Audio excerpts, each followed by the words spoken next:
문 대통령 SLBM 외무기들 성공도 적극 홍보해 국민 자부심 갖게 하라. 청소통수석 문 역대 어느 대통령들보다 굳건한 안보의식 국가관 소유자. 안보에 약하다는 건 가짜 정치 프레임, 국방비, 방위력, 개선비 살펴보라. 문재인 대통령이 15일 국방과학연구소 한흥시험장에서 미사일 전력 발사 시험을 참관하고 있다. 문재인 대통령이 국내 기술로 독자 개발한 잠수함 발사 탄도미사일 SLBM의 잠수함 발사 시험에 성공한 다음 날인 9월 16일 SLBM 성공에 가려 다른 전략 무기들의 성공 의미가 국민께 다 전달되지 못한 아쉬움이 있다며 전문가들이 적극적으로 나서 홍보함으로써 국민께서 자부심과 자신감을 갖도록 해달라고 말한 것으로 알려졌다. 이에 박수환 청와대 국민소통수석은 자신의 페이스북에 브리핑이 없는 대통령 이야기 18번째 편을 통해 문 대통령이 지난달 15일 국방과학연구소 종합시험장에서 열린 미사일 전력 발사 시험을 직접 참관한 후 다음날 9월 16일 오전 참모들과의 티타임 회의에서 이렇게 당부했다고 밝혔다.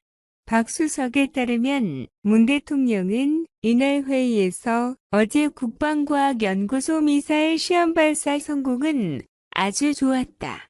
제주도 서쪽 해상을 목표로 한 장거리 미사일 시험 발사였는데 탄착 지점의 기상 악화로 명중 순간을 선명하게 포착하지 못하고 계기판으로만 확인한 것은 다소 아쉽지만 성공적인 일이라고 격려했다.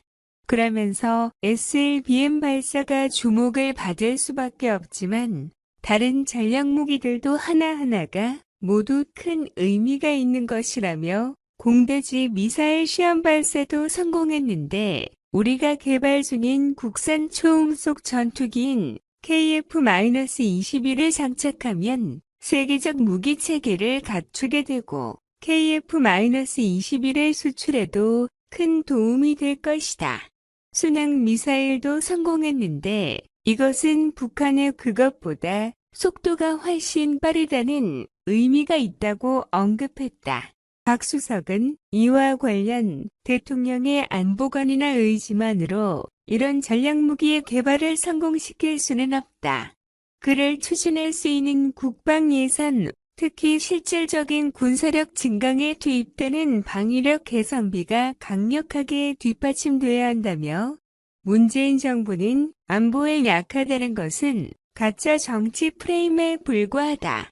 참여정부, 노무현 정부와 문재인 정부의 국방비, 방위력 개선비 증가를 보면 보수 정부보다 우리 정부가 안보와 국방을 얼마나 중요시해왔는가를 확연히 알 수 있다고 강조했다.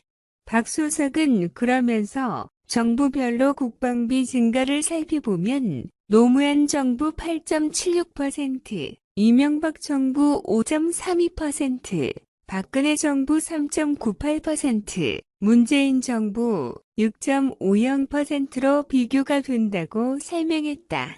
그는 또 국방비 중에서도 실질적인 전력 증강비, 즉 신규 전력 확보를 위한 무기 구입과 개발 비용을 의미하는 방위력 개선비 증가를 정부별로 살펴보면 노무현 정부 7.06%, 이명박 정부 5.86%, 박근혜 정부 4.65%, 문재인 정부 7.38%로 국방비만이 아니라 방위력 개선비에서도 진보 정부가 보수 정부를 압도하고 있음을 알 수 있다고 거듭 강조했다. 박 수석은 이와 함께 지난 2017년 당시 북한의 핵미사일 도발이 고도화되고 있을 때 문 대통령이 도널드 트럼프 대통령에게 한국과 미국이 대응 미사일을 발사해야 한다고 제안하고 실제 동해안에서 대응 미사일들을 발사하도록 지시하는 모습을 보면서 역대 어느 대통령보다 굳건한 안보 의식과 국가 간의 소유자라고 생각했다고 전했다.